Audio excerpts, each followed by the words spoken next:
Wonderful to meet you. Thank you so much for taking a minute out today. I appreciate it.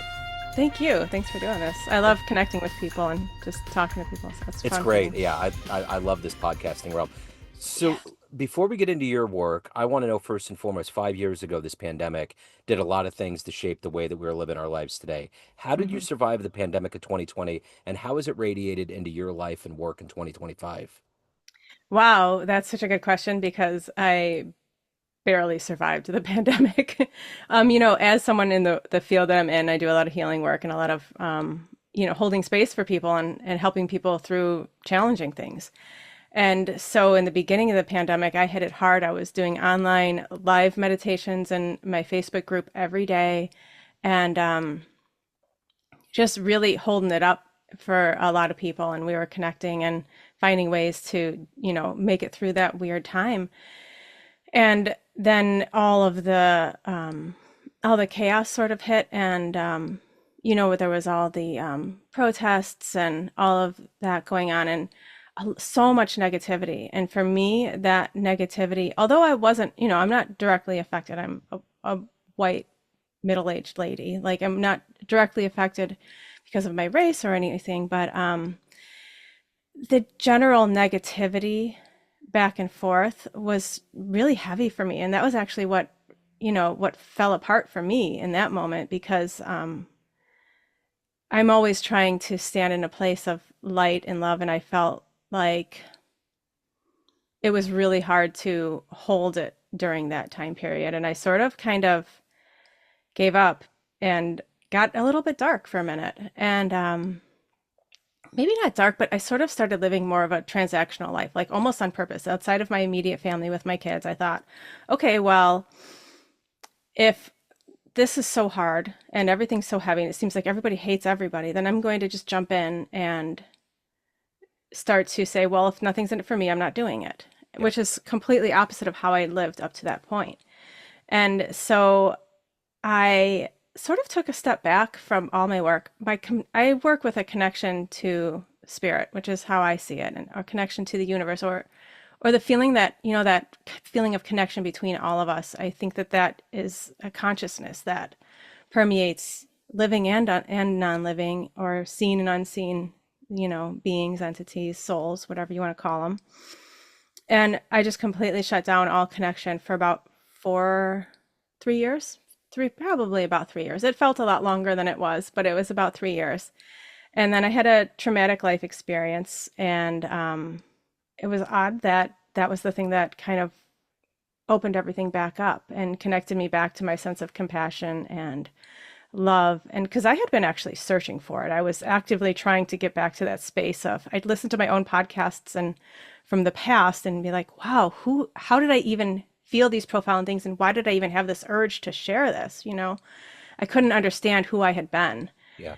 And then in 23, I just reconnected with everything and started writing for the podcast that I have now, Self Hypnosis for Healing. And I realized that so previously, before the pandemic, my work was really centered around um, spiritual growth and really starting to like try to inspire people to create a better world, just one person at a time. And post pandemic, I realized we all really need healing. Like before we can look to heal the world, we have to work on ourselves. And I think that dark period really taught me that because I was truly living from a place of um, really great balance before the pandemic, and I really didn't see what it really was like to really deeply struggle Yeah. mentally and emotionally in the way that I did during the pandemic years and then a couple of years post. So it really opened my eyes to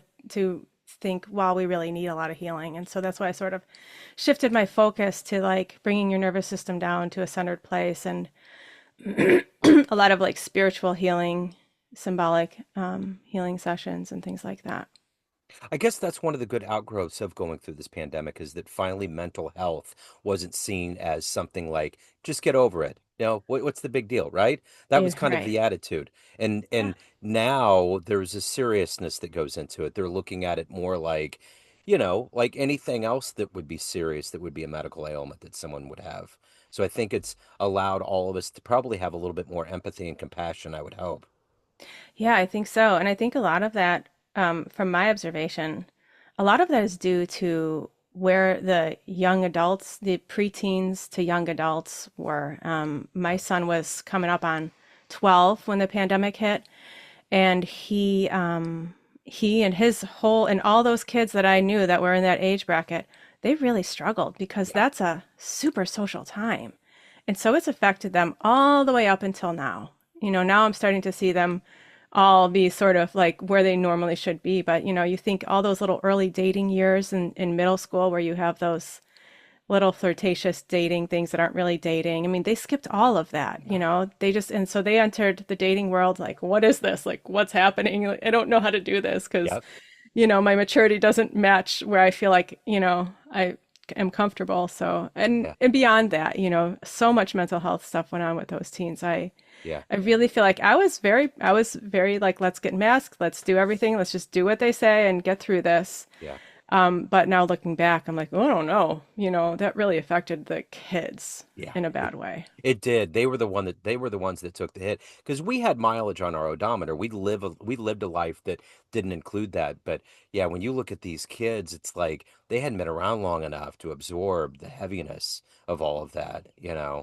Um, so let me ask you this. If I put you in, speaking of youth, if I put you in front of a bunch of 12-year-olds, it's career day, and the kid in the back of the room wants to know what you do for a living, how do you answer them? Well, I would tell them that I help people relax deeply and I help people get over things that are maybe limiting beliefs. So things that are stopping them from achieving, excuse me, stopping them from achieving their goals in life, and help them connect with who they are inside and start to forget about what everybody else thinks about you and think about what you think about you. What did you want to be when you were 12 years old? What was your dream job? I wanted to be a Disney animator. I went Wow. to school for art. I have a BFA in illustration, and Interesting. I deeply, desperately wanted to be a Disney animator. And thank God I didn't because I think they stopped making animated films precisely 3 years after I got out of college. So, That's wild. I went to Disney World last year, went down to Orlando and got kind of wrapped up into that historical overview of Walt. And he grew up, he went to school in Kansas City, yeah. was in Marceline. His desk was down there. They had his desk where he wrote his name, Walt, on it. And I just found all of those early years of what he was doing to be fascinating. Like I saw the Steamboat one with Mickey Mouse, the first animation, and all of that stuff. And it was just in our modern standards, it was antiquated, but it was actually pretty hardcore what at that time. Oh, yeah. He was an incredible individual and he genuinely wanted to make people happy. And I Yeah. think that's why he's always been one of my heroes. Still to this day, I love him. We go to Disney World all the time. Yeah. Even though it's overly commercialized now, I still find that his initial intent is there. That Yeah. feeling of just being a kid again and just having fun. And my kids can just be happy and they won't complain about anything. And we go to bed when we're tired and we play when we're awake. And it's just amazing. So Yeah. I do still have a deep love for Walt Disney. I think he was just a gem of a person. I wish we had more like him now. Yeah. There was a park that Kansas City had, an amusement park called Electric Park, and it's not open anymore. And it was back in the day when things were hopping in a different way in Kansas City. And he studied that and analyzed that and took it to California, and that was the prototype he used. So, Oh, really? yeah, it's wild. Just Oh, that's so cool. when I looked at all of that stuff at Disney, and I've been in Kansas City my whole life, I'm like, Yeah. all of this started with him just leaning back in Kansas City and looking at everything that was going on at the time, and then just took that and went to a sunnier, more robust place. Yeah, he had real vision in every aspect. I mean, to go buy swampland essentially and turn it into Walt Disney World. Yeah, I mean, and he didn't even really live to see it. So, I mean, yeah, just so cool. He's just such a cool person. I didn't know that about the park in Kansas City. I yeah, know almost everything about Walt Disney. yeah, yeah. Yeah, There's that's always cool. little things that are floating around up there. So let me ask you this. Take me back to your childhood. Where were you born or raised? What were these foundational elements of you helping people find calm, find peace, find a new way? So I was raised in Chicago, a block away from where I live now. My parents still live there. And my mom had a really close friend who was a Catholic priest. And as a child, he was like a second dad to me. He would come over every single day that he had off. So usually it was Tuesday or Wednesday because he's a priest. So he'd come and spend the day with us.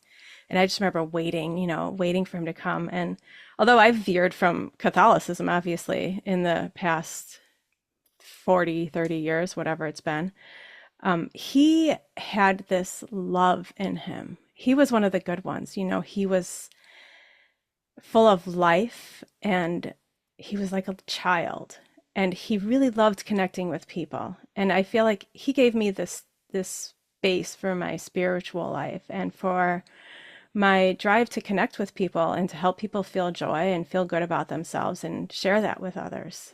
So that was that was sort of, I feel like, my launching pad. And then as I went on through the years, I went into different aspects of it, started getting into Tai Chi and Buddhism and things like that.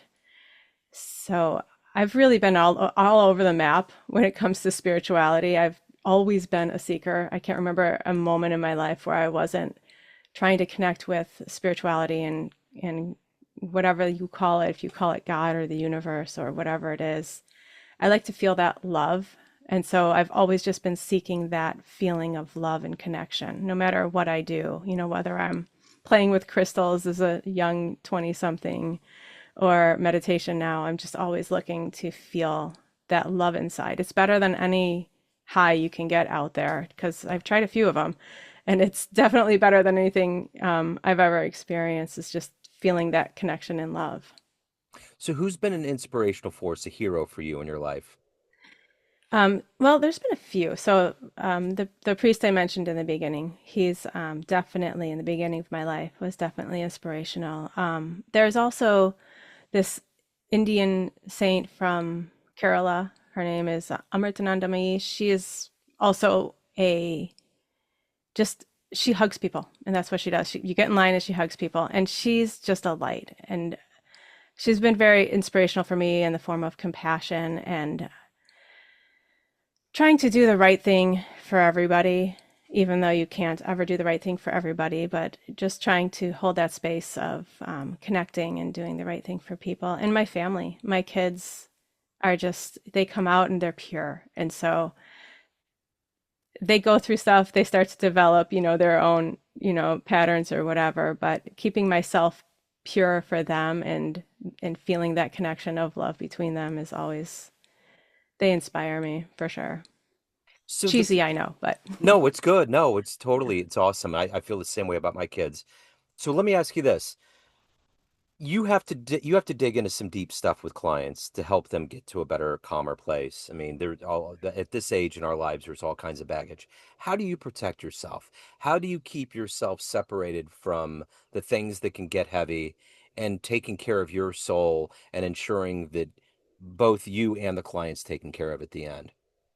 so I connect a lot. I do a lot of meditation before and after, and I have this great clearing. Um, it's like a motion that you do from my first Tai Chi teacher. He was actually I should have mentioned him as an inspiration. He is an incredible person. He's very knowledgeable about energy. He can really see and understand energy very well. He can do some incredible things. So he taught me this thing where you start with your hands. So I knew I was going to have to show this part of my arm because I have a little paint here. Yeah. But Oh, yeah. you Totally. start with your hands up above your head and you go down like this right in front of your eyes, and then you turn here and then you go down, and right about at your chest you go down your side and just throw the energy out. It works every Yeah. time. I've taught it to 1,000 people and everybody loves it. And that really helps me to just clear out, whether it's a mental connection, whether it's an energetic connection, whatever it is. It helps me to just get rid of whatever it is that's lingering. And honestly, I've never really had too much of a problem with taking on too much from people in the last maybe 20 years or so. I have the ability to just be really compassionate and stay detached. Just they walk out and I forget. I forget what we talked about. I just let it go, you know. Yeah. So I'm curious, in the realm of spirituality, we have these moments that provide some level of it's undeniable that there's a higher power, there's a God that exists. kind of connects us to that spirit world. What was the first moment you ever had that? What was the big moment that you felt that in your life that confirmed to you that you were doing the right thing, you were believing the right way? Did you ever have a moment like that? So I don't remember the first time, but I remember a big moment for me was I talked about the Indian saint, and one day I went up for a hug one morning. It was really early in the morning, and my husband and I had just been married. She married us, and we had just been married the previous year. And she pulled us in, and we both knew in that moment one eye was for him and one eye was for me. She was looking us straight in the eyes. And he had a completely different experience. And what I had was I saw the everything. In that moment, I saw the universe. It looked like the universe, but it also was time somehow stacked up on each other, on itself. And for just a split second, I had it, the knowledge of everything that ever was, ever is, ever will be, and everything that and how it all works in existence, just for like a split second.